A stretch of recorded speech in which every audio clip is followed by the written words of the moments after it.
So welcome to the New York State Political Science Association's State and Local Government Panel entitled Politics and Players in State Politics, Urban Regimes, Accountability, Elections, and Voting.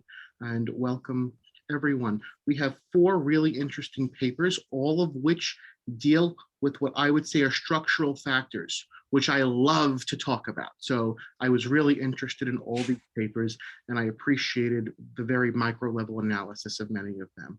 So let's present, we'll have our presenters go in order of how they appear on the program. I did not introduce myself. My name is Michael Armato. I'm from Albright College. And our panelists are, and please correct me if I say your name wrong, Michael Catalano from SUNY Binghamton, Toby Irving from the CUNY Graduate Center, Robert Pecorella from St. John's University, and Brian Williams from SUNY Cortland. And we also have with us the State and Local Politics Section Chair for the New York State Political Science Association, Lisa Parshell from Damon College. So welcome everybody. Michael Catalano, would you like to start, please? I will do so. Thank you. And the title of Michael's paper is Fusion Voting in New York, Trading Votes for Policy Between Political Parties. All right.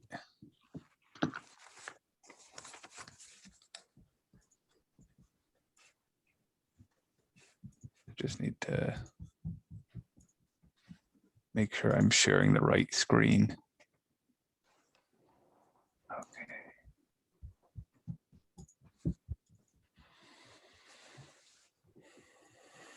You can see it okay, and it's not showing up any notes or anything? Nope. All right, perfect. All right, so I'll get started then. So my name is Michael Catalano. I'm a PhD student at Binghamton University, and I'm presenting a co-authored paper with Matthew Walls titled Fusion Voting and Legislative Behavior in New York. So first, big question, why? The overarching question we're trying to get at and illuminate is how do electoral institutions and political parties influence and structure legislative behavior? New York offers a unique opportunity with the existence of fusion voting and historically low thresholds for parties to gain automatic ballot access, which foster a hospitable environment for meaningful minor parties to exist in a way that doesn't occur in most of the rest of the United States. And also this fusion voting has an impact on national politics because New York itself has a substantial impact on national politics. The current Senate Majority Leader, Chuck Schumer, is a senator from New York. 2016, both presidential candidates for major parties claimed New York as their home state. So it's fair to say that New York has a substantial impact on national politics in a way that also most states do not. So real quick, most of us may be familiar with fusion voting as a concept, especially if we are in New York. But just to give a definition, fusion voting is defined as a system in which multiple parties may cross-endorse the same candidate for the same office in a given election. So this system has existed largely unchanged since 1947. However, it has come under attack from New York Governor Andrew Cuomo over the past few years. So political parties and politicians who are normally on opposite ends of the spectrum have come together to defend the fusion voting system from these changes that were sought and enacted by the governor. So it's a big deal for New York politicians. The theory roughly outlined and briefly outlined, fusion voting is a system in New York that creates a hospitable environment for meaningful minor parties to exist. Minor parties offer major party candidates cross endorsements, which garner votes that the candidate might not have received otherwise, giving the candidate an electoral advantage. And where we want to drive our theory as well understanding why do minor parties forego running their own candidates, choosing instead to cross-endorse a major party candidate. Commentators speculate that a bargain goes on where minor parties offer votes to major party, while major parties are able to offer policy concessions to minor parties in exchange. This bargaining between minor parties and major parties doesn't really exist outside of New York. So we're hoping that this illuminates this alteration in legislative behavior of New York politicians in a unique way. So we do try to get at the causal flow and which direction are these cross endorsements going? Is it minor parties seeking out like-minded candidates and trying to push the envelope, major parties to cross endorse like-minded candidates? Or is it the other way? Is it candidates doing what they can in order to attract and maintain these cross endorsements, which can include changing stances on policy, thus altering their individual legislative behavior? So we run some difference in difference tests between the congressional delegations of New York and similar states in the Northeast region that do not have fusion voting. And what we see is during a time period where the Australian ballot is not yet enacted, and even after it's enacted, we see Northeast region, many states are enacting anti-fusion laws. And we eventually see a divergence where New York congressional delegation, Republicans and Democrats, the dark line, appear more divergent, more polarized compared to their counterparts in the other Northeast region states, which is the lighter line here. And we see a convergence again between these two delegations towards the middle or the end of the 1990s, which is when the centrist Independence Party comes into formation. And we see that this occurs in both parties as well. So New York Republicans, for part of this time period, appear more conservative than other Northeast region Republicans, the light line again. And New York Democrats appear more liberal than Northeast region Democrats, dark line and the light line, for pretty much the entire time period. So to dive into some of the analysis here, we look at cross endorsements based on the longest tenured left, right, and center minor parties. We do run robustness checks, including all parties that have gained automatic ballot access over our time period of 1952 to 2014 with similar results. But we tried to, in order to maintain consistency, we tried to go with the Liberal Party, the leftist party during this time period, Conservative Party as the right party, and Independence Party as a centrist party. So our expectations, we expect that members of Congress endorsed by the Liberal Party of New York to be more liberal in their voting record than co-partisans not endorsed by the Liberal Party. Similarly, members of Congress endorsed by the Conservative Party of New York will tend to be more conservative in their voting than co-partisans not so endorsed. And finally, members of Congress endorsed by the Independence Party of New York will have a more moderate voting record compared to their co-partisans not endorsed by the Independence Party.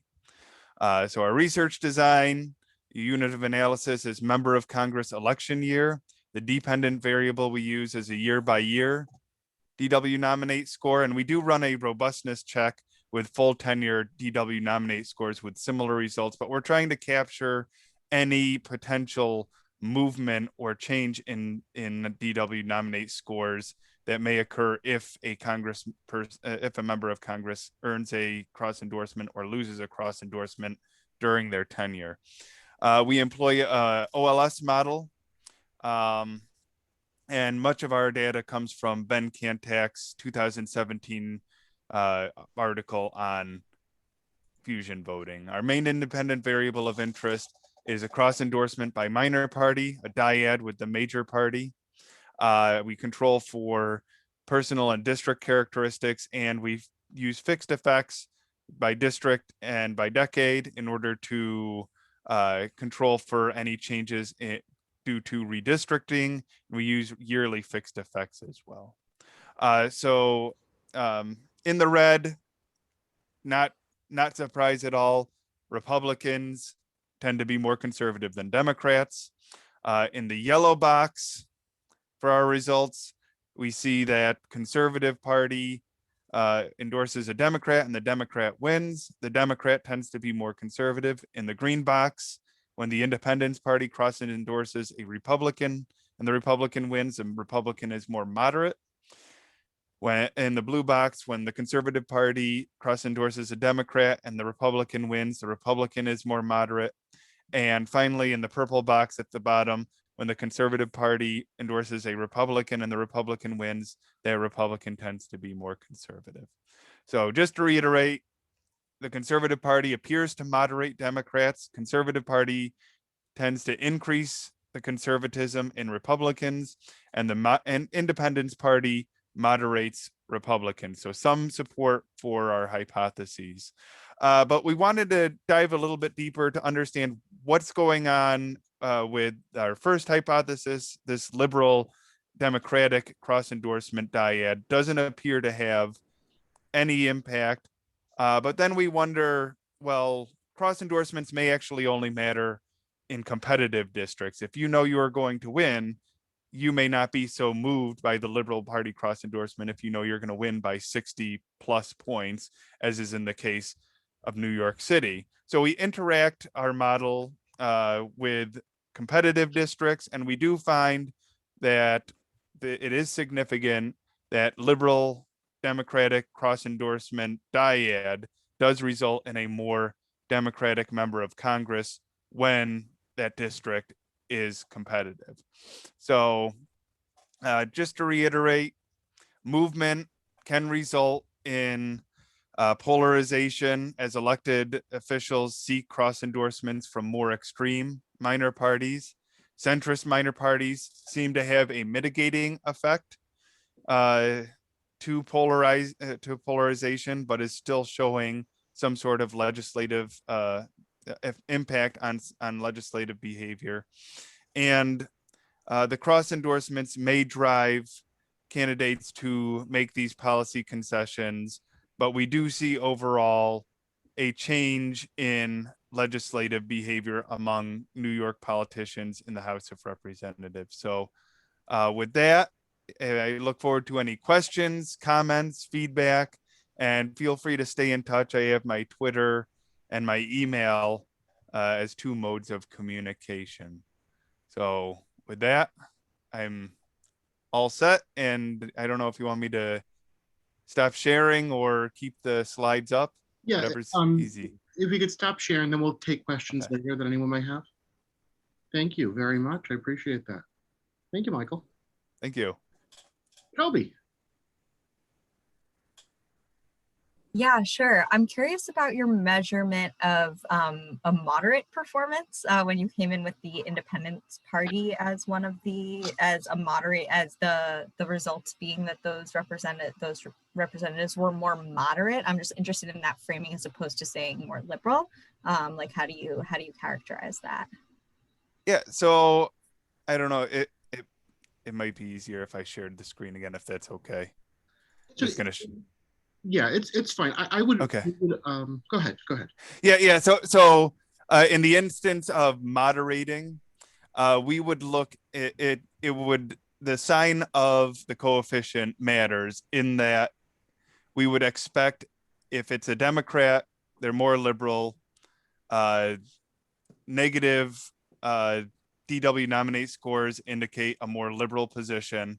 So like in the instance here with conservative Democrat dyad, because it's positive, we are saying that that means the Democrat is moderating. The Democrat is becoming more conservative compared to their colleagues, as opposed to Republicans, where a positive score, a DW nominate score, indicates conservatism, more conservative. So negative coefficient here means that the Republican is becoming more liberal, and we qualify that as moderating their stance, becoming more moderate. If that answers your question, I hope. Thank you very much. Okay, so Toby, you're going to present a paper on political maps and political accountability in New York City. I am. Oh, I'm so sorry. I thought you were asking us for questions. You're That's asking me to present. That's, Delightful. that's okay. I didn't want to, how do I put this? Sorry. It was a good question. So I really wanted to hear the answer. Great, thank you. All right, now it's my turn to play this little sharing game. Okay, I'm sorry, I use Blackboard for teaching, so I'm not as well. Okay. Okay.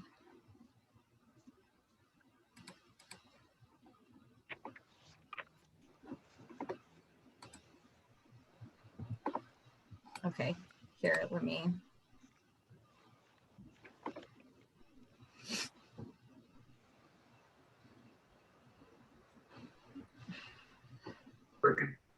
Okay, Thank you. all right, we good? Yes, thank you. Great. Okay, so yes, I'm Toby Irving. I prefer she, her, hers. I'm a PhD student at the CUNY Graduate Center focusing in public policy, and this is a paper on the NYPD and the City Council. It's a network approach to the geography of power in New York City. So playing with maps and thinking about it real hard. All right, so I just wanted to start with actually just sharing the political context, which I'm sure many of you are familiar with, but just to kind of give some setting to the questions that I was asking. So last summer 2020, following the protests after the killing of George Floyd in Minneapolis, and specifically following those protests being met with a lot of police brutality, a faction of those protesters started an encampment at City Hall, so targeting specifically the City Council in their consideration of the city budget, and demanding budget justice, specifically in the form of a $1 billion cut to the NYPD, which sort of didn't really happen. They moved some money around. But other things that happened were more executive-led police reform efforts in response to the protests. So the governor put out his own executive order last June, and then the mayor came out with his policy response to that executive order just about 2 weeks ago, I think March 25th or so. And so that's Executive Order 203, and then this Police Reform and Reinvention Collaborative, and that resolution was passed by the City Council. Then just other things that are kind of going on are that there are now term limits for City Council members in New York City. That's a recent change. And there's an upcoming, now this fiscal year 22, there will be, that budget process is underway. City elections are pending. And then also on the kind of longer term, so more medium term forecast, we have redistricting coming up. So 2022 for the state, but actually 2023 for the city. And all of that will be dependent on census information, census data that comes out next year or in the next year. And then finally, just kind of the bigger picture political setting that I'm thinking about has to do with this the relationship between the NYPD, the mayor, and the state government, and the way that these relationships are interacting and how they distribute power. So that's kind of a little bit of the context. And also, I think it's important to note that as this is kind of grounded in the activist work, it's also grounded in an abolition framework, which involves an understanding that police currently justify their role in society by demanding more police. That's basically how the policy works. And it's using policing as a way to solve the struggles of life in a dense urban multicultural environment. It becomes the hammer to every nail. So I have here just a couple of passages I wanted to share from Alex Vitale, just to kind of, again, give some context. So the research shows that community policing, which is the spirit of a lot of the legislation that the City Council just passed. It shows that community policing does not empower communities in meaningful ways. It expands police power, but does nothing to reduce the burden of over-policing on people of color and the poor. It is time to invest in communities instead. Participatory budgeting and enhanced local political accountability will do more to improve the well-being of communities than enhancing the power and scope of policing.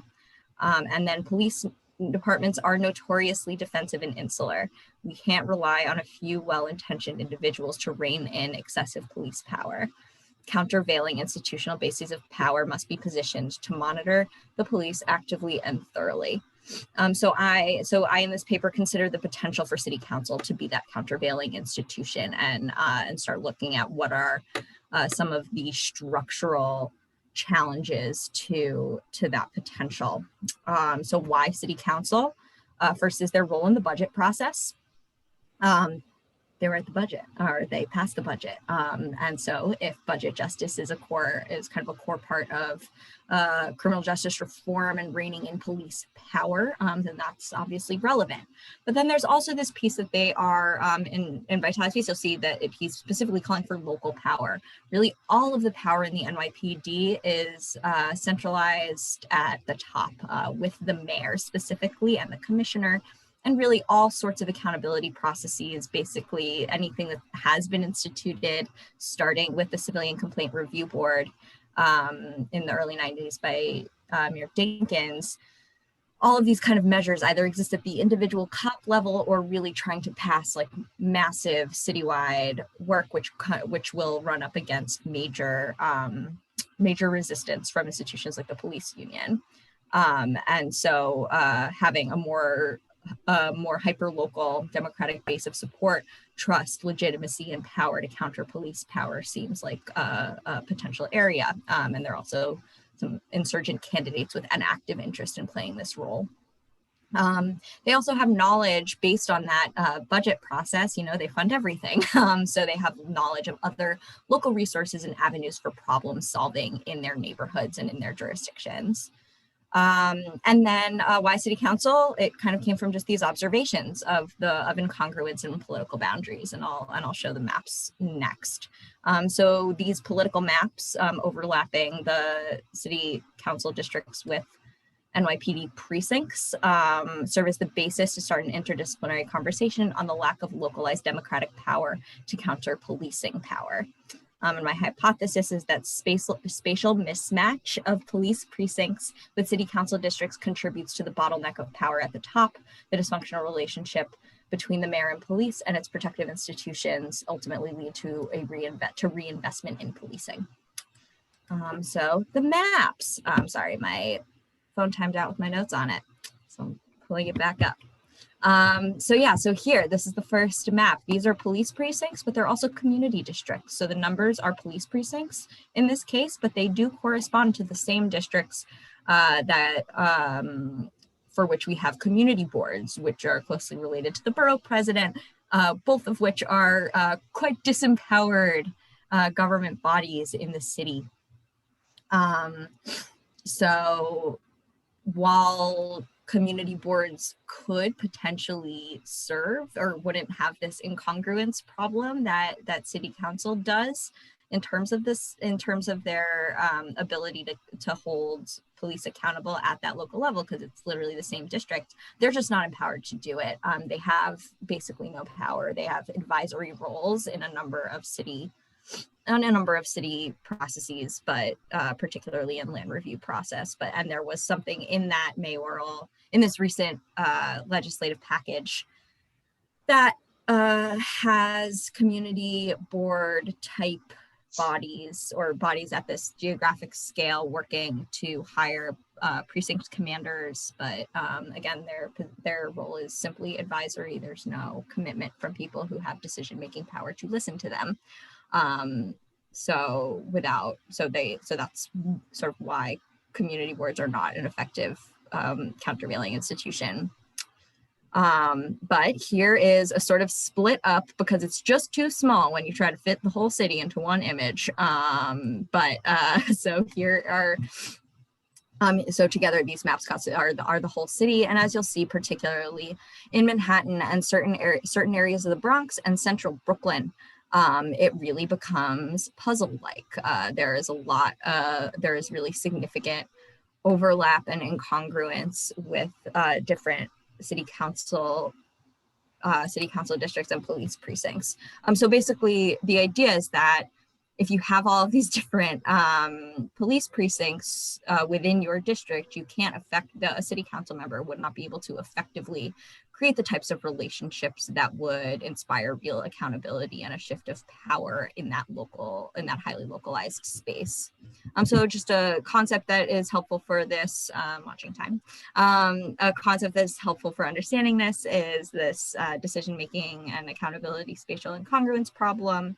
I'm actually just gonna kind of go into this last piece here that I really focused on, which is that the spatial unit and scale to which decision makers are held accountable for such decisions may furthermore be incongruent with either data, decisions, or impact. So this type of framework is really helpful and is mostly used so far for more ecological problems, environmental problems, where this data mismatch can really cause policy issues if you're trying to address geological features in a given space. But I'm really thinking about how does this play out in this real-time accountability decision-making on the part of police, on the part of city council, impact, right? So we want to know how that actually, how that affects the larger power dynamics across the city, and how does and they discuss a lot about the the fallibility of the researcher here, that you just kind of have to make judgments and hope that your data matches up, but that doesn't really apply necessarily in the case of, or we can maybe try and expect more or ask more of our political systems. If I miss anything. Yeah, so just really quickly, how the numbers kind of play out is that 3 out of 5 city council members represent at least 4 different police precincts, as you would imagine. So 2 of those, the ones where there are only 2, are on Staten Island, and a lot in kind of outer Queens, certain parts of the Bronx, South Brooklyn, obviously less dense areas have fewer police precincts, and there's less incongruence, and in more dense areas there is a lot, and 25% of council members have at least 5. So just imagining the volume of police that you would theoretically have to kind of keep tabs on and understand what the dynamics are not particularly viable. And a good example of this is District 35, which is currently represented by Lori Cumbo. So she also has, she's the majority leader in the city council. And so she also has one of these more centralized leadership roles. She has substantial overlap with really 3 precincts. Whoops, there's a typo, 88, 77, and 71. But then there's if you see these kind of little, so the yellow boxes are NYCHA campuses, which are heavily policed, poor areas. And the NYCHA campuses that are kind of hooked into her district are in different police precincts. So the only people who live in her district who are in 84 and got a couple of blocks other than the campus in 79, those are going to be really dense areas, and a police precinct that only affects a small portion of her district. So given the vulnerability and high levels of policing in these areas that Cumbo would not necessarily have a substantial relationship with or understanding of, those precincts may disadvantage those residents. To put pressure on those precincts to change their practices in some way would inevitably not be at the top of the representative's priority list, even if she didn't have a leadership position. So even without that kind of assumption that police accountability happens at the citywide level, it's just too much, is kind of the idea. So questions that this raises are, how is centralized citywide power currently being protected by the current political system and the current political map? And then where in the policing process, NYPD organizational structure, could city council members intervene in police community relations? And then what structural limitations exist due to the current organizational structure of the policing policy network that prevents city council member involvement at the precinct level? And more rigorous network structure analysis would help with this. So just like as an example of a typology of a network structure, we have this concept of the distribution of power, which is really what is relevant here. The idea that there's some bottleneck, this concentration of power, and that the system might benefit overall from a little bit more fragmentation. And then you can evaluate the different types of interactions, conflict, bargaining, and cooperation, to understand the quality of these relationships at different places in the organizational structure and in the policy network overall. So what's next would be a more explicit joining of spatial analysis with the policy network literature to apply to urban space specifically. So there's a lot of kind of policy network analysis generally, but specifically understanding it in the context of urban space. So how does power move in dense urban settings? How can democratic bodies reduce police power in a mode outside of the budgeting process? These types of questions. And then also a more active social and spatial network analysis of the policing policy network. So how do police actually conceive of urban space? And then there are all these geographic tools that the NYPD uses, specifically CompStat. And so how does that create a different sense of space than the people who they are policing, right? So kind of an idea of crime space that exists on the for the police that is also incongruent with people's conception of space. And all of this really opens the door to the decolonization literature, questions about gentrification and belonging in urban space, as all of that is deeply related to how power moves through it. And I believe that's it. Oh wait, no, I have a little quote at the end. I got one more, just to kind of top it off. I just thought this was quite beautiful. Just to kind of close out thinking about policing. So we argue that urban policing principally is a practice of bordering, understood as spatial and relational practices that occur through processes of translation and negotiation. Further, we propose that borders and bordering practices in their material, symbolic, and imaginary sense are constitutive of the city and emblematic of the volatility and instability that shape the production and transformation of urban space. So really this like deep critical look at the interaction between urban space itself, police, and the people who are policed. And there we go. Thank you. Thank you very much, Toby. Bob Paccarella is next, and he'll be presenting Urban Regime Politics and Interdisciplinary Analysis. Okay, can you see this? Yes. Okay, let me just get it into. Hi, it's nice to meet most of you. I have met one of you before, so everyone else is brand new. I started my career decades ago writing about regime theory. And in the last few years, I've gotten interested in interdisciplinary analysis. So I sort of stumbled into this idea of exploring regime politics with an interdisciplinary lens. And this is based on an article I published in the AIS, which is the Association of Interdisciplinary Studies Journal, on institutional analysis. I'm applying this to regime analysis. So half this presentation is about urban regimes, Clarence Stone type urban regimes. The other half is about interdisciplinary analysis. Hopefully they come together into something resembling the whole. Basic definition: an urban regime, a coalition of formal and informal actors representing distinct political interests that coordinates urban governance over some extended period of time.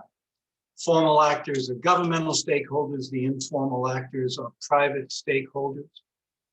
I would suggest there's 6 things that regimes do from the perspective of second level theory. Regimes operate as intermediary forces between the systemic power, that's Clarence Stone's definition of the power of finance in any city, of capital and policy outcomes by doing these 6 things. Formalizing accommodations among a variety of stakeholders, establishing shared norms and iterative mechanisms for governance in a city, facilitating adaptation to and accommodation of social changes. I would suggest regimes need to adapt constantly to their environment, increasing social efficiency by reducing intergroup transaction costs, encouraging active collaboration to overcome collective action problems, and creating expectations grounded in mutuality of interest. These things are all set up to counter the argument that cities are structural mechanisms and governments are simply responding to capital in city decision-making. Regime theory is, to me, the last stand before one has to just simply become a structuralist and stop worrying about the autonomy of governments. Regime stakeholders, citywide, I've listed them in 3 fashions through no other notion other than to simply order this a little bit.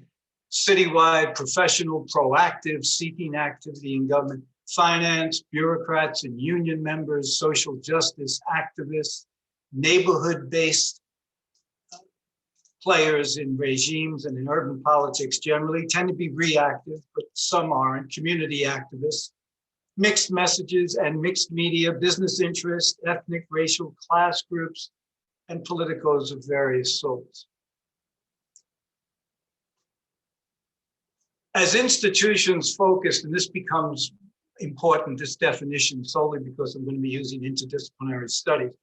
As institutions focused on Easton's definition, the struggle over the authoritative allocation of values and resources, regimes inherently involve conflict. Urban regimes inherently involve political conflict. And that conflict is foundational when one considers the fact that they are governing mechanisms in a situation where private capital and democratic politics coexist. This is not a happy coexistence.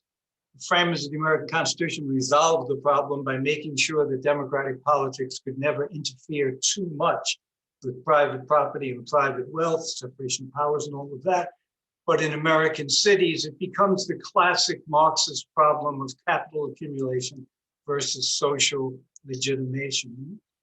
Regimes are where this is located. If you want to see this conflict, this is where it occurs. If it's a real conflict, regime theory has meaning, and we ought to spend time looking at it. If it's not a real conflict, then structuralists win and regime theory is so.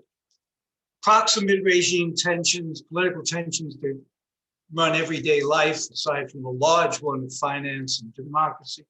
Citywide versus neighborhood influence, democratic versus professional values, social equity issues versus social stability issues. And they are portrayed as opposite ends of the political spectrum, sometimes to the great power and influence of people who are interested in social stability.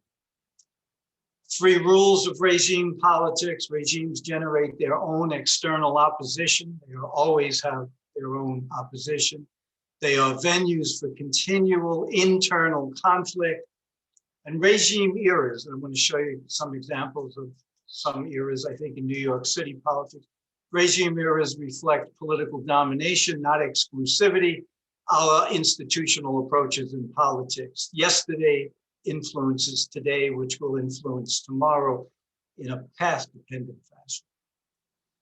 These are, I originally had 3 urban regimes because I was writing this before the 1990s. 4 basic, this is not particularly unique to me, 4 basic urban regimes in New York City history: the party regime, Tammany Hall, the political machine during the period until 1933, the LaGuardia reform regime, the fusion candidate, Fiorello LaGuardia, and the reform regime, bureaucratic rule that exists after that. And then finally, or next penultimately the post-reform regime, the 1970s regime, where the community boards are in effect created by the city charter revisions of that period. And coterminality is created. I was thinking, listening to Toby's presentation, coterminality with the community board districts were created in 1975 to try and help hold police services as well as other services more accountable to community areas. So that struck a tone with me. And finally, I don't know what else to call the folks that come from Giuliani and then of course Bloomberg, a globalizing regime, proactive financial center, where New York City, most of us know the history quickly, 1970s chaos. We come out of that as the global city. And instead of becoming Detroit, we become New York City. So now, having established what I'm talking about with regime politics, or at least I hope having established what I'm talking about with regime politics, second half of this paper and presentation talks about interdisciplinary research, how I want to look at these manifestations of power. And there's 5 questions I'm going to answer. What is well, you can see the 5 questions and they're going to be portrayed on each slide, so I'll just go to them. What is interdisciplinary research?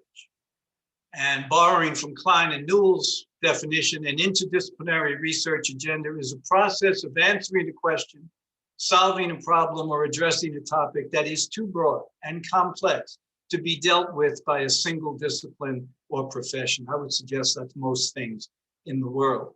The thing that separates interdisciplinary research from multidisciplinary research is that interdisciplinary research requires disciplinary research integration, not simply accompaniment. It doesn't mean that a political scientist and sociologist stand together, look at something and say, I think it's this. The other person says, I think it's that. Oh, we've done it. Interdisciplinary research requires integration of disciplines, where disciplinary perspectives are brought together. And I found, I stumbled on something that I thought was a nice method for doing it. So that's what interdisciplinary research is. To make things more annoying, what is a constructivist approach? I used to be a quantitative analyst, behavioralist, all of those things. Now with more of a postmodern view, I find this stuff very interesting.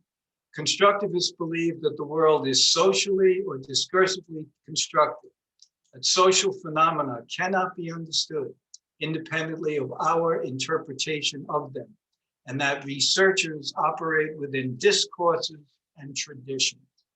Constructivist scholars usually rely on qualitative research techniques because such techniques are rich in detail, address context, and concentrate on the causes of effects rather than effects of causes perspective. I find these things very friendly, imaginative, and exciting.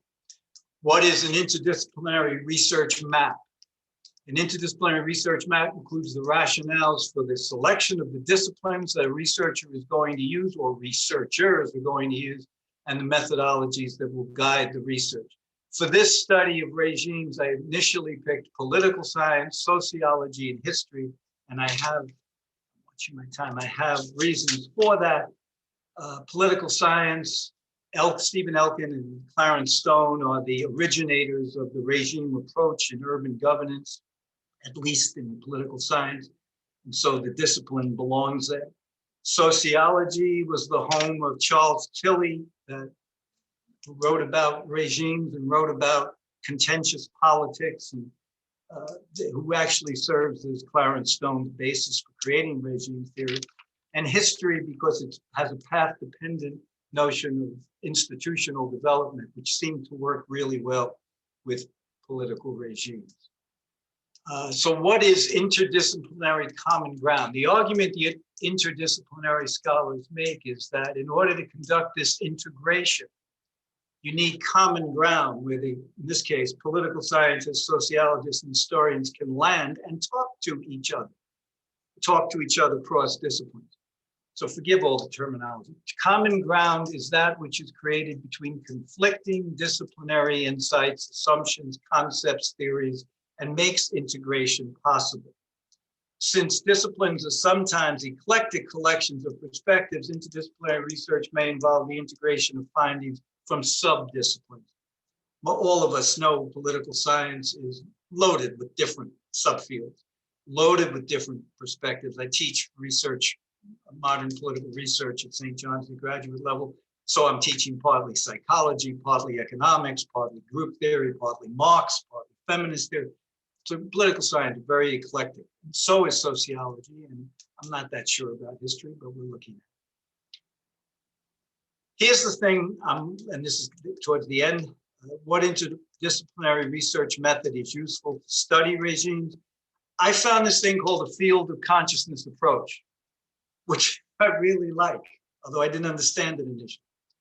Represents a new attitude that a focal phenomenon is never presented as isolated from its context. It is presented within a sphere of relevance that must also be articulated in order to accurately describe the phenomenon. So attention is best thought of as a heterarchy, not a hierarchy, meaning that the context of focal attention and focal attention itself may be presented together and affect each other. Finally, this is the little diagram I found of this. What you do here, and I always point to these things, even in class, forget that I'm supposed to use the cursor. What you do here is put your primary discipline that you're looking at that moment, at that time. In this case, for example, political science. And the immediate subtext of political science would be sociology and the study of sociology. In the case of regimes, I would make it role theory in sociology, because that plays off the standard operating procedures of the machine. And also the context of path dependence of history. That again, yesterday means something for today. And then one would look at history in the context of the authoritative allocation of values and role expectations and so on. And in that way, integrating the disciplines, you would have a narrative developed of what a regime was doing, how the people in the regime found their situation, how they characterized their situation. Did they feel, not in this language necessarily, but did they feel they were hostage to the decisions of capital? Or did they feel an autonomy to push and conflict within the machine, within the regime, and move it in another direction away from perhaps what capital would like at a particular moment in time? I don't know what the answer is. I don't even know if this is doable, but I would try it. And upon doing it, if things work out, maybe I have something to say about structuralism in contrast to structuralism. If not, I'll simply become a structuralist and be happy and secure in that regard. Thank you. Thank you. And finally, we have Brian Williams, who will be presenting Direct Democracy and Voter Turnout at the County Level, case of Florida.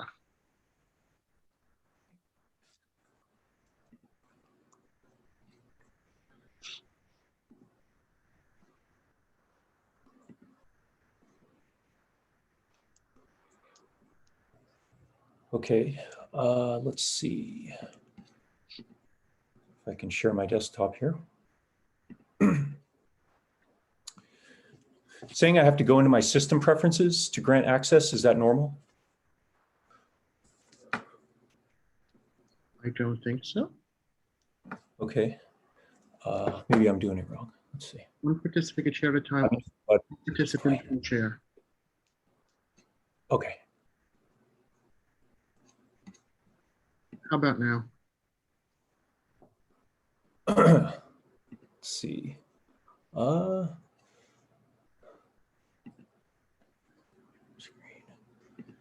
It's saying,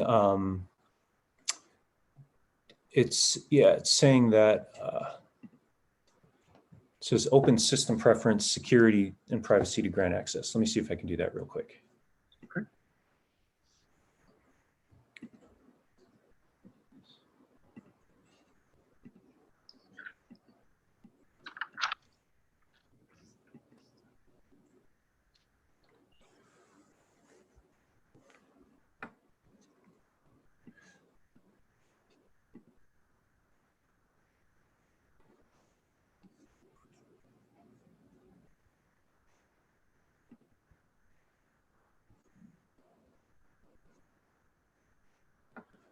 Huh. Might take me a minute to figure this out. One alternative I could think of is I could email my slides to you, and then maybe you could just change them when I'm ready to go to the next one. Would that be easier? Yes, send it to my Gmail account so I don't have the same problem as we did before. Okay, will do. Just give me one moment. I apologize.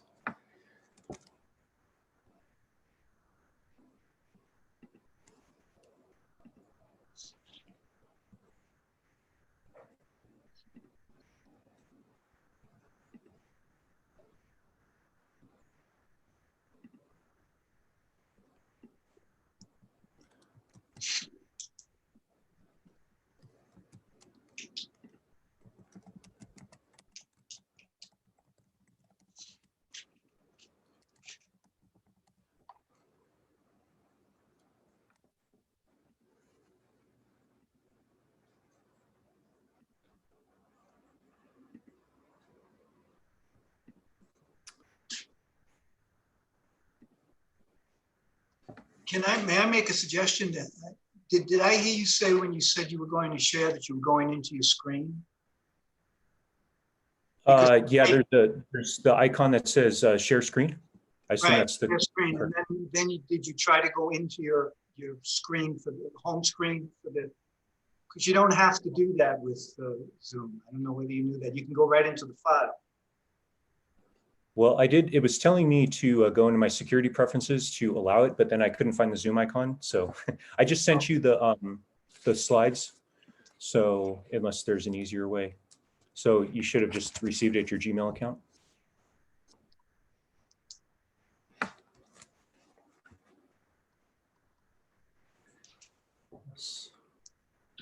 Hold on.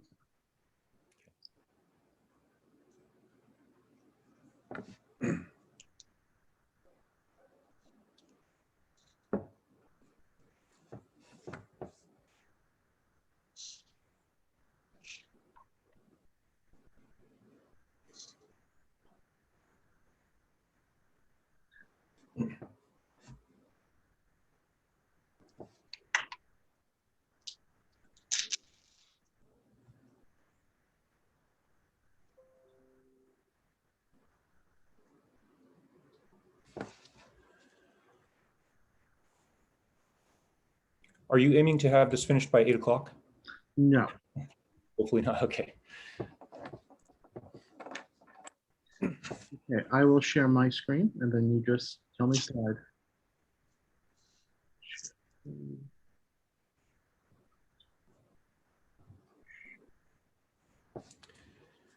There it is.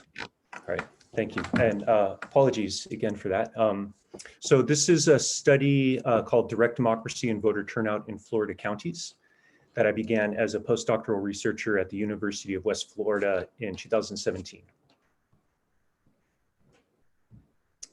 All right, just a quick introduction. The sort of normative basis of the study is what Aaron Leipart referred to as the dilemma of unequal participation. This is basically what I call more tersely the turnout gap, the fact that sometimes called core voter groups are overrepresented in the electorate, partisans as opposed to independents, older as opposed to younger voters, higher socioeconomic status versus poorer citizens, more educated, tend to be overrepresented among the voters compared to the population at large. And so the basic questions that I address in this study is, can direct democracy, in this case, county level referenda, increase peripheral voter turnout and therefore help to close that gap? And do different types of issues, specifically fiscal, social, or institutional, widen or narrow the turnout gap?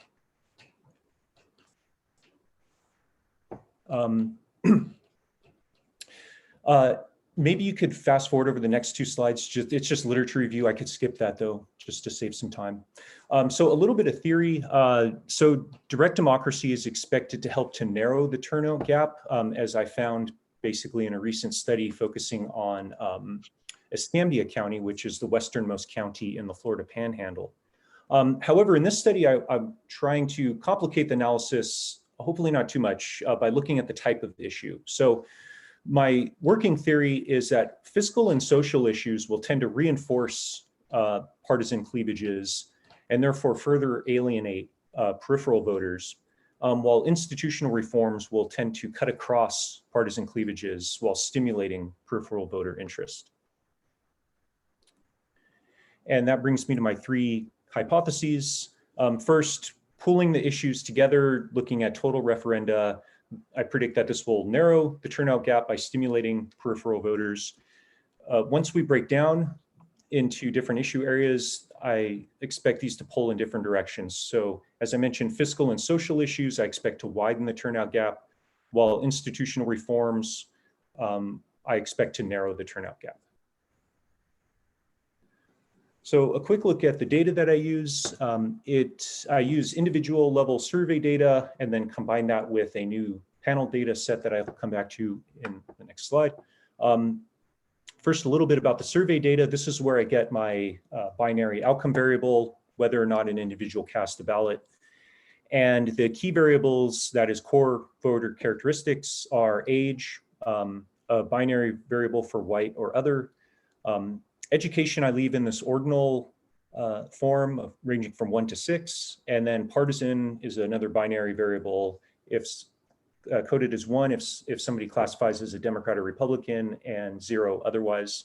And this is from the cooperative elections study. Turning to the county year panel data that I collected and most recently updated for the 2018 and 20 elections. So the entities in the data are Florida counties, and there's 67 of them. And it covers several general elections from 2006 to 2020. And the source of the data is mostly from the Supervisor of Elections website. Websites, plural, I should say. That's just a map of Florida counties, in case we need to come back to that, but we can go to the next slide. So a little bit more about the county year panel data. I also use a moderating variable that I interact with the core voter characteristics, and that is the ballot measure counts. So the first models, I just use the total referenda count, and then I break that down into 3 separate issue areas. And I also use a control variable, which is the to get at the competitiveness of the district, which is executive margin of victory, either presidential or gubernatorial in the case of midterm elections. This just gives us a visual sense of the frequency of the county level ballot measures across Florida's different counties. As we can see, social measures are actually the least frequent of the 3 types. Next slide, please. And here's a more detailed breakdown of the different issue areas.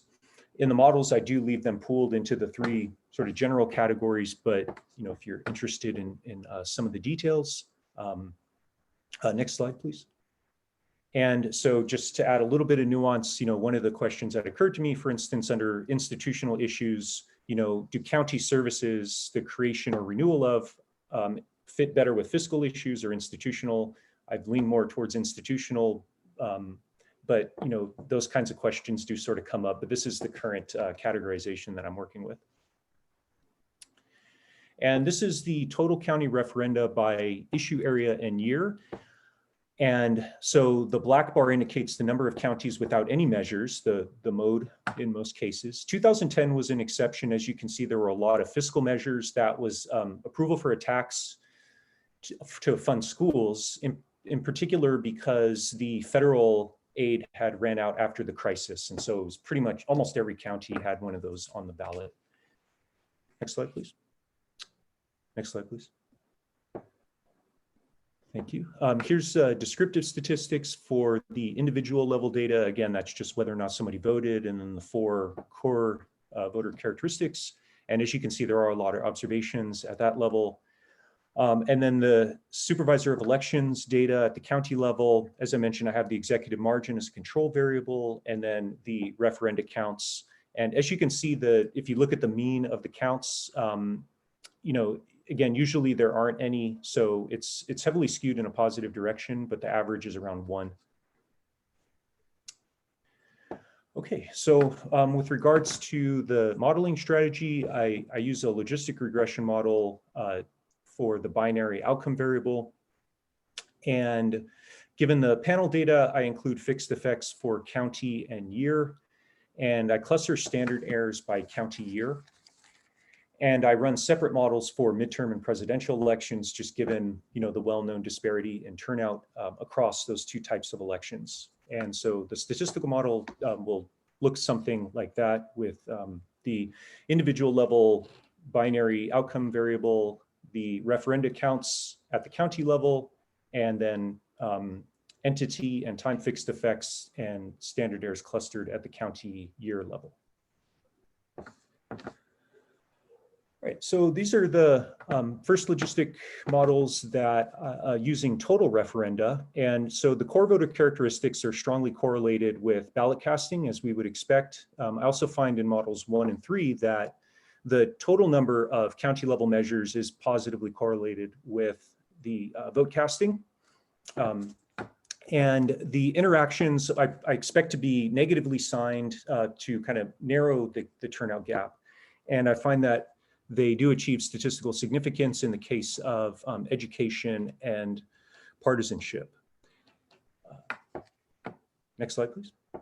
All right, so this is the next models that break down total into the 3 separate issue areas. And as I mentioned, I expect fiscal and social issues to be more partisan, and therefore to be the interactions to be positively signed to widen the gap, and institutional issues to be nonpartisan and therefore to narrow the gap, and especially for midterm elections. And roughly speaking, that's what I find in the case of education. Institutional issues are the interaction is negatively signed.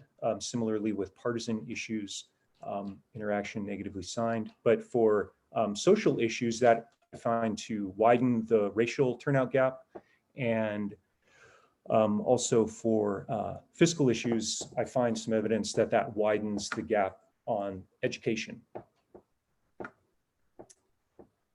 This is just a coefficient plot of those interaction variables from the midterm elections model. And it shows that, again, that the social issue times white is positively signed and significant as expected. Fiscal issue times education, positively signed and significant.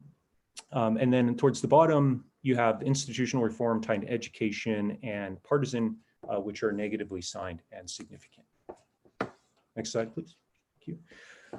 So my hope was that these bar graphs would give us a better sense of the changes going on. So in this case, this depicts the social issue referenda widening the racial turnout gap across the number of, in this case, social issue referenda. So if you could go to the next slide, please. It has a detail. Thank you. So as you can see, the turnout gap without any social referenda is about 16%. And up to 4, where the turnout gap is larger at about 22%. Next slide. Similarly, here, I have institutional referenda narrowing the educational turnout gap. Next slide, please. So if there's no institutional referendum on the ballot, the turnout gap is about 32% between the lowest and the highest education level. With at least one institutional referendum, it shrinks to about 20%. Next slide. So in conclusion, just a few final thoughts. There have been some studies that have found that state level social issue initiatives do stimulate voter turnout overall. But it's also important to evaluate the effects of ballot measure issues on different groups of voters, specifically core versus peripheral voters, to address what Leipart called the dilemma of unequal participation. Another facet of this that I didn't analyze empirically yet is the level of governance. So it's plausible that fiscal issues are more salient at the county level and social issues are most salient at the state level. And I think that the contrasting frequencies of the issues at those two levels provide some suggestive evidence of that. And with regards to future research, I'd like to refine the theory a bit more to explain, for instance, why we might expect peripheral voters to abstain rather than, say, cast a protest vote or a nay vote, even if it is a partisan issue. And more generally, I think that there's room for more studies at the county level to see if these types of patterns bear out. Thank you for listening. Thank you. Okay. So I apologize, my email went off. I don't know if you saw that. So I liked all of the papers. I really enjoyed all of them. So for the Catalano and Waltz paper, so if you want me, if you want to see me act like a nerd, you're going to talk about third parties in New York and fusion voting. And I was like, oh, this is cool stuff. So I have some minor things, some of which might be nitpicky. So your study was from 54 to 2014, is that correct? 1952 to 2014, yeah. Okay. So I have a paper I'd read you right now on the Liberal Party in the Hudson Valley during the 40s to the 60s. The only thing I would do, so this is really, really nitpicky, so I'm sorry. Yeah. In the footnote, when you talk about when the parties existed, they actually got ballot status in 46. So I would just put that somewhere so some geek like me doesn't tell you. They also actually were on the ballot in 44, but they wouldn't have permanent ballot status. The second thing is the Green Party. They got ballot status in 98 and lost it in 02, and then they didn't get it back from 2000 until 2010. So in your time frame there, I would just note that. Okay. The other thing is the paper was obviously written before the new change in the way third parties work. So you just have to update that because you say what ballot status is, which is 50,000, which it was from the 40s till 2019. And then it changed. Yeah.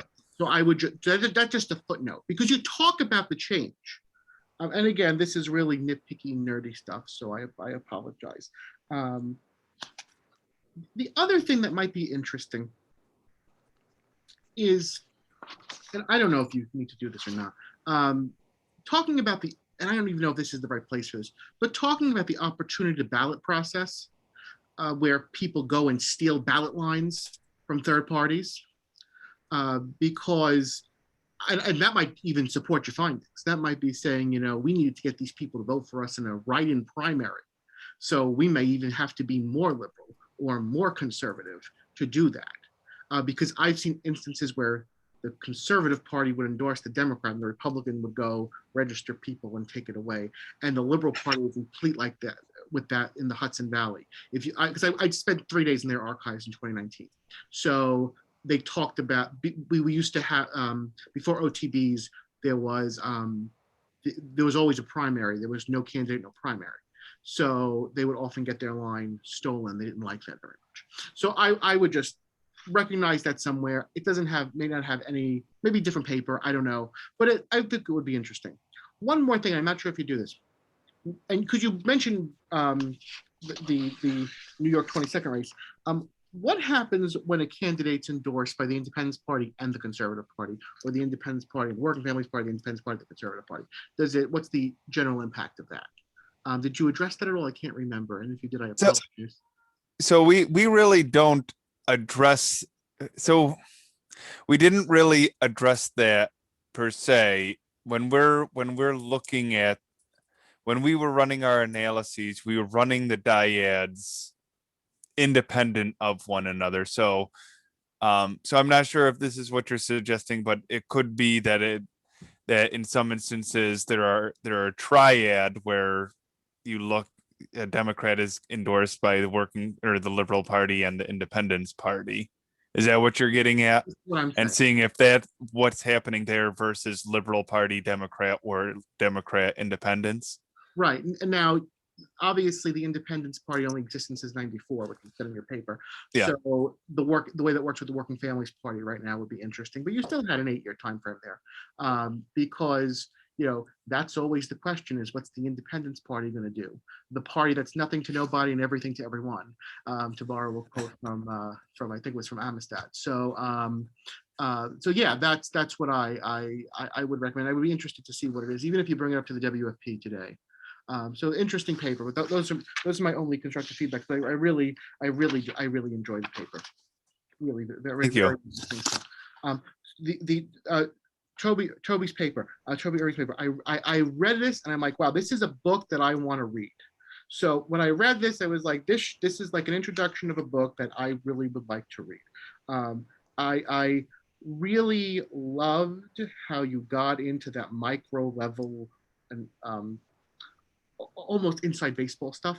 Like when you talked about community councils, like community councils, look at this. So I really like that. I obviously, it's a paper that deals with hard issues. This is a hard issue, and you really are trying to give us solutions. So so several things. One is I was reading stuff, and I think whole chapters could exist on certain aspects of this. So like this is a very minor line, but I'm really interested. You talked about how nonprofits are left to negotiate with police on the police's terms, and I immediately think about Betsy Gottbaum, because Betsy Gottbaum in her previous life was executive director of the Police Foundation, I believe, before she was public advocate. So I'd be interested to know how nonprofits are involved in that story.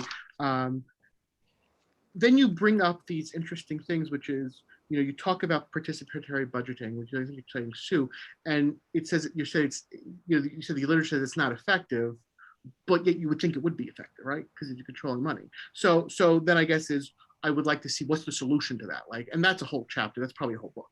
I'm also interested in the whole leverage question about council members, because it's what leverage. So the suggestion is, I think, and you can correct me, that if there's money involved, there's going to be leverage. And if there's not, then that's less leverage. Because the other thing to remember is even though the city council, yes, they have jurisdiction over budget with police, do state legislatures matter? Like, does the assembly members matter? Because when I worked for a state senator who shall remain nameless to protect the innocent, and people would call us all the time with city issues, and I would be on the phone with the city. So when there's an advocacy perspective, I guess, are we looking more structurally at we're just worrying about budget, or we're looking at other things? And I would love to see that sorted out, or at least maybe acknowledged. But I think it makes perfect sense what you're saying. I really think it's cool. I also appreciate that you're trying to do this before the 2023 redistricting. And is there a council election in 2023? Because sometimes it's 4-4-2 in some weird ways. So there might be an election. I think there will be, because of the term limits. So right, yeah. So I think usually they happen on a 4-year cycle, but now we're going to have more city. I don't think I'm making that up. No, you're not making that up, because we had one 2001, 2003, 2005, I think, and then 2009. So no, you're not making that up. So I think it's cool. If this isn't your dissertation, I hope it's a book level project, and there's a lot of ways to go with this. I also love the maps. When I printed out the paper, I didn't have it in color, and I'm like, oh, I have to look at the yellow. So I put it back up. So it was lots of good stuff here, and a good start to a lot of good things. Bob Peccarella's paper, one of the first books I ever read in graduate school way back when was Regime Theory. So I was like, this is great. I love this. And when I met Clarence Stone at APSA, well, I didn't meet him. I was in the room with him. I got all stupid and couldn't speak well because I'm going, oh my God, it's Clarence Stone.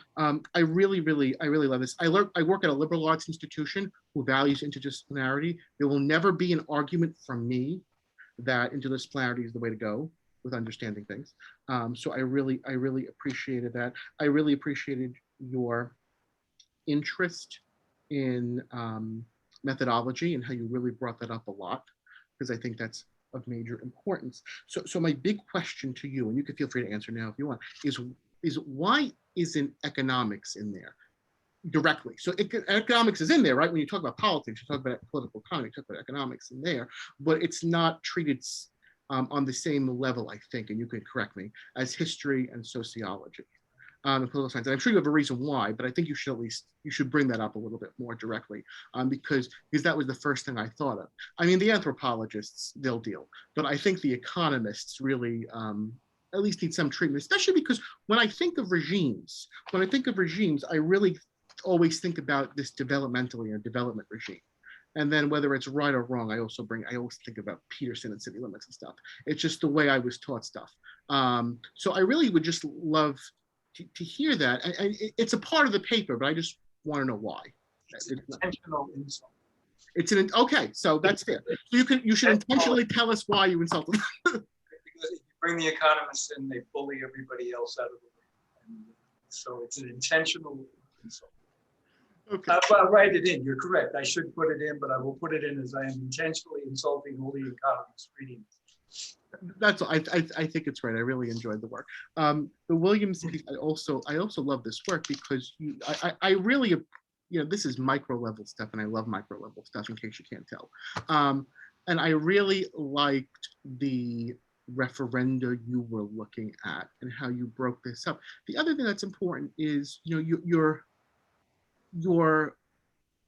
theoretically laid out values with voting. This is not I think you said this is not the cure-all, but this could help, right? This can make things better. You really seem to appreciate that, this is this could be a really important issue for us to consider. And your lit review laying this out was extremely good. I really enjoyed it. Your data was great. I guess my question to you is, when I picked this up, and this is my fault, this is just my internal biases, because I did read the paper. We had some problems with my email. I was thinking, okay, so this isn't really about voting in the county level referenda. This is just about voter turnout, right? That's really what this is about, which is fine. Yeah. I'm just saying, because I was thinking, well, would it be, could you, and this doesn't, again, I would put this out for review and see what happens. But I would probably do that for all of them.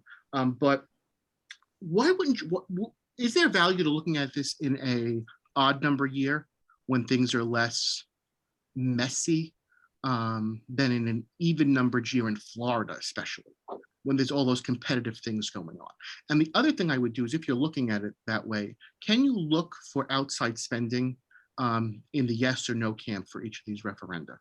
Is there a way to get that and account for that? Because, that would be, I would find that interesting, because very rarely in any state that I've lived in has there been big aggravation over a ballot question, with the exception of the New York State Constitutional Convention question in years that ended as 7. And one bond issue, I think in 2005. That was a statewide bond issue. So I think it would be crisper if you could get rid of all that stuff. Get rid of, presidential elections, gubernatorial elections, which are pretty tight, and some Senate elections. Because I think the value of the paper is extremely important, which is getting people to participate politically. So I think that's a way to that's the way to do it. And I thought Loja was just totally fine to do it that way. I really thought it was a very carefully written, well done paper, and I appreciated that. So I really enjoyed all of these papers. And I hope these were some useful comments. They may or may not have been. So does anyone have any questions for anybody else? It is 8:21, so I was hoping to go till 8:30 with this, and respect everyone's time. May I just ask Toby a question? Mhm. Why, I just really wanted to know why you seem to feel strongly that the community boards could not be reconfigured to, in effect, because they are coterminous with the police precincts, to manage this situation, because you'd be reconfiguring the city council in one way or another to do the same thing. What would keep you from just allowing the geography to stay as it is and empower the community boards to monitor the cops in a more direct way? I think they would have to change the structure of the budget, because the budget gets voted on at the city level. And so if that's the price, so to that leverage question, which is fair. And I think part of what I'm trying to do is find, are there any other places of leverage other than money? is there anywhere else? And I think if there were, then community boards probably would be doing a better, would be able to serve this role a little bit easier. But I think if there was, I mean, other types of, if the community board had control over the discretionary budget of the precinct and stuff like that, if there was actually any sort of direct leverage that could be built, that would be great. But as of now, it's so hard to, it's even, I don't know what, it's the idea that the districts are going to get redrawn anyway. So it's kind of this idea that it should be considered there, whereas the whole premise of community boards would really have to shift. They would actually have to have real decision-making power. And that would be great. I would love that. It's just kind of a question of where the political possibilities are. I also think there's potential in strengthening the borough presidentship, because in terms of understanding like really human scale and what do people relate to in terms of being a resident of New York City, like borough is definitely one of them. And so and there are also police commands that are more regional, like Northern Brooklyn and all of that. So if there were so it's not impossible, but you would have to really strengthen, I think, both the borough president and the community boards to have some sort of power over the budget. Other questions, comments for each other? Yeah, if I may, I have really two big questions for Bob. I feel like I should go with one of them. They're both kind of big questions, but really enjoyed your presentation. Interesting topics. Well, how about this?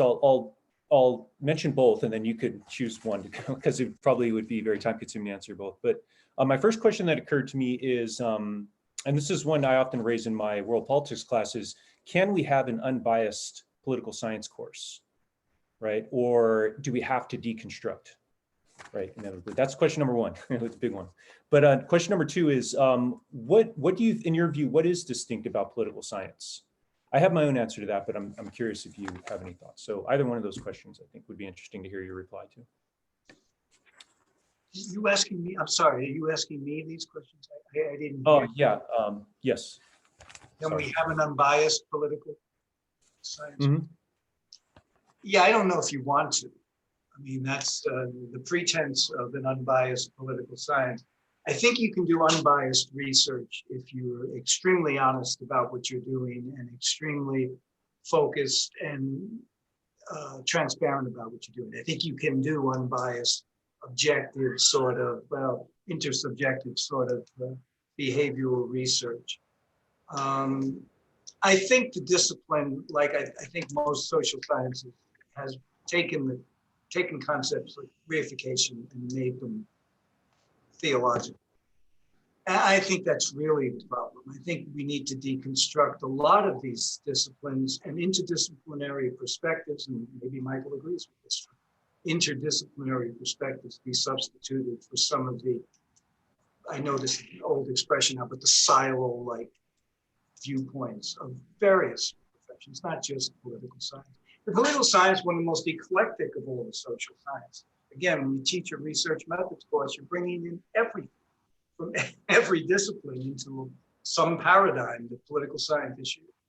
So it would be an easy one to, I think, shake loose some of this stuff and join with other things, if not anthropology, certainly not economics, because then you wind up with the loss of autonomy on the part of the social science in the face of the economists. I'm sorry, I don't even know if I'm answering the question, but it's yeah, interesting. Thank you. I think we have time for one more.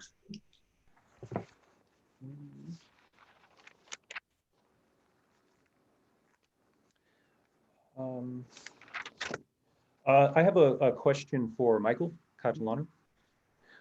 Have you, so the basic argument is that cross endorsement should influence the members of Congress voting record, essentially? Is that so kind of come? So the vanilla version of it is that this has an effect on the behavior on the legislative behavior of New York members of Congress in a way that it doesn't occur in the United States, because we're very leery of we try to get at the causal arrow, but we're very leery of actually making a causal statement based on what we've got thus far. And we're trying to figure out how to get at it better. I see. Because the one thought that occurred to me is the potential for reverse causality, right? You've probably thought about that, I'm sure. Yeah. In what way?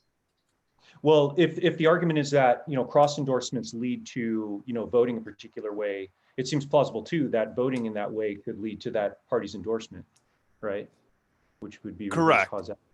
But yeah. And that's ultimately what we would love to disentangle is this, are legislators moving towards minor parties to maintain and secure their cross endorsements, or is it just minor parties are endorsing people who are like-minded anyway, and these legislators are not doing anything different than they would have otherwise? It's just they get the added benefit of extra votes in order to get a seat. Anecdotally, can I just add one suggestion? Yeah. Oh, on that, I'm not sure if you're familiar at all with instrumental variable analysis, but something I'll just throw out there, and then if you find it useful, you could possibly use it. But it seems to me like a potentially useful instrument might be to use cross endorsement at a previous time, maybe like the previous election cycle, because that should be more exogenous, it seems to me, from the more recent, voting record of that could work as an instrument. I'm not sure, but might be something to consider. So that's a good suggestion, and we had tried to figure out how we might employ a simultaneous equation model, and we were racking our brains of what would the instrumental variable be that intervenes, and it's like pulling our hair out thinking about this, but that's something that we hadn't considered, and that's sensible. I think that's sensible to try. So I thank you all. I appreciate everyone's time. This plays at 9 o'clock on Saturday, I believe. Already everything works technologically, which it should. If there are any questions that you have for me, by all means, please email me. But I really appreciate your papers. I enjoyed all your papers, and I wish you a good evening. Thank you, Thank you for your comment, Michael. Thank you. Thank you. Thank you. Nice to meet you all. Yeah. Nice to meet you as well. Recording.